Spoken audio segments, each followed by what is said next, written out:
His Excellency Mr. Mikhail Saakashvili, President of Georgia. Your Excellency, you have the floor.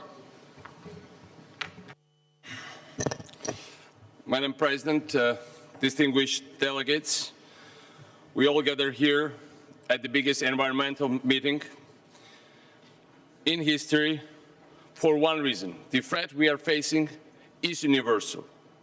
Not only politicians talk about that, but it's part of a big political discourse as well as a small talk in communities, in households, in kitchens, everywhere where human beings live. We, the elected politicians, go around to see our voters. We travel, we meet people, and they keep asking questions about climate change.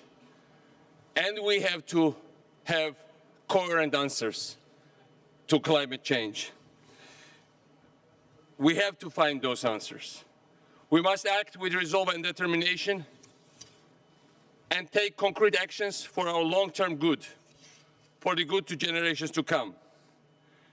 Everyone must be obliged by what everyone decides together. But those who have more must share with those who have less.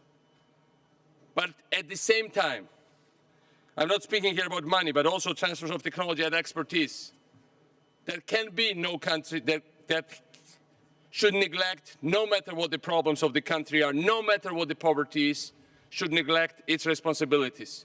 Nobody should try to hide behind the backs of the others. Ladies and gentlemen, I come from Georgia, a country that has been invaded and a country that is now partially occupied by hostile foreign troops of a country 100 times of our size. I'm coming from a country which suffers from ethnic cleansing and war crimes. A country of less than 5 million people, we have to deal with 500,000 internally displaced persons, with daily provocations. And at the same time, nevertheless, all the tragic challenges my people faced in the past and continue to face while I'm speaking here today, all these challenges do not prevent us and do not give us even slightest right from seeing and understanding that the universal truth, global warming, is threatening our planet. No matter how aggrieved a country might be, no matter what the suffering is, still we have to take responsibility. My region, the South Caucasus, already suffers from climate change with shrinking glaciers, sea level rise, reduction and redistribution of river flows, decreasing snowfall and upward shift of the snow line. More extreme weather events have also characterized the region throughout the last 10 years, with floodings, landslides, forest fires, and coastal erosion. Ladies and gentlemen, Georgia will stand among those many countries that take targeted, effective measures in fighting the effects of climate change. My country is fully committed to the objectives of the United Nations Framework Convention and its Kyoto Protocol. Many nations have already revealed new commitments and several indications were made this week. But we must do more. We are a small and occupied country, but we are making big efforts to address the problem of climate change. Already Georgia is relying on hydropower production for more than 80% of our electricity production, making us one of the greenest countries in Europe, and that share has almost doubled for the last 5 years since Rose Revolution. And we can do more. We just developed only 15% of our hydropower resources, and we committed, and we already have investment programs to double the number of hydropower, that is to say, to also export electricity to the whole region, clean, green electricity for the sake of the neighborhood. We will spare no effort to further contribute to fighting global warming. We do all the time the experiments. In the most developed and booming maritime area of Georgia, we are just having an experiment that works already pretty well and giving results.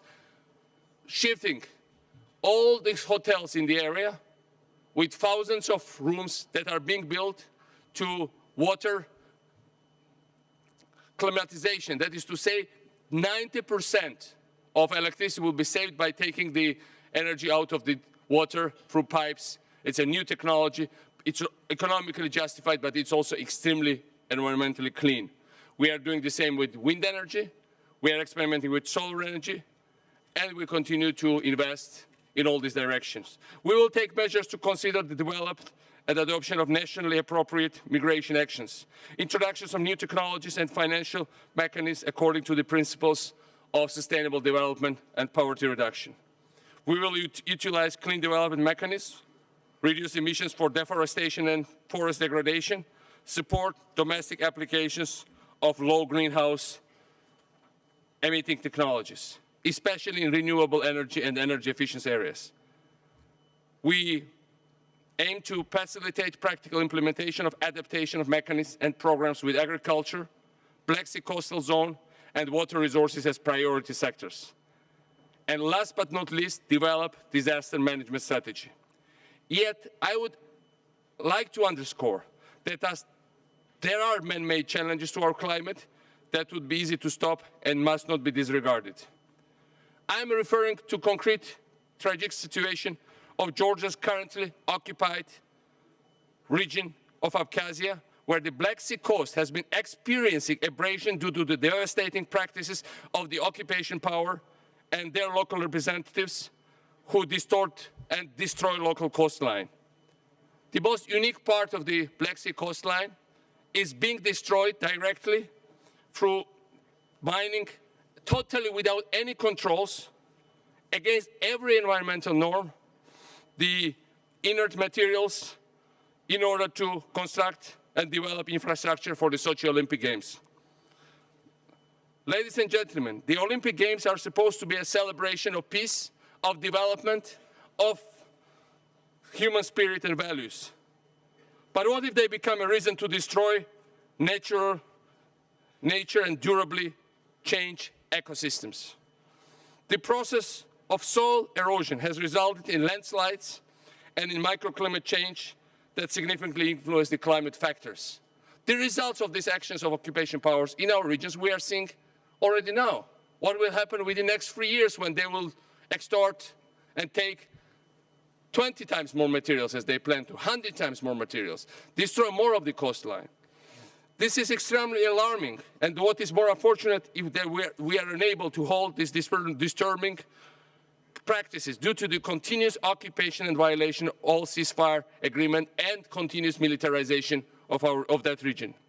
I would like to remind those who, after having committed an ecocide in my country by bombing with napalm the forests of Borjomi and harming the source of Borjomi mineral water, which is Eastern European